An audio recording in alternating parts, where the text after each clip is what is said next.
Тялото винаги ни говори, но е важно да знаем какво точно ни казва. Важно е да умеем да разчитаме неговите сигнали. Ето малко повече информация по въпроса. Когато се прозявате твърде много, това не е мързел. Това означава, че вашата кръв се нуждае от желязо.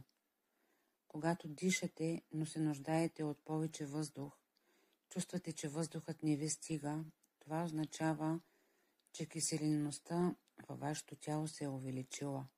Има недостиг на витамин В1.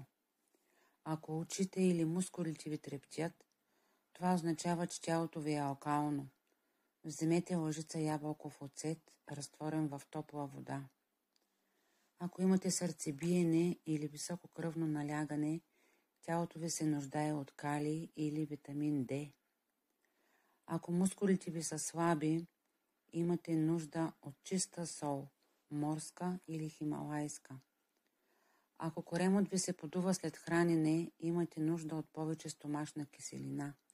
Вземете бетаин хидрохлорид преди хранене. Ако ви боли кръста, тялото ви се нуждае от витамин D. Ако ви е студено при нормална температура, имате нужда от йод. Не заглушавайте гласа на тялото с хапчета и химии. Всеки симптом е съобщение.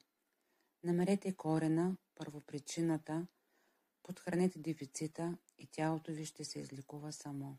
Да бъде.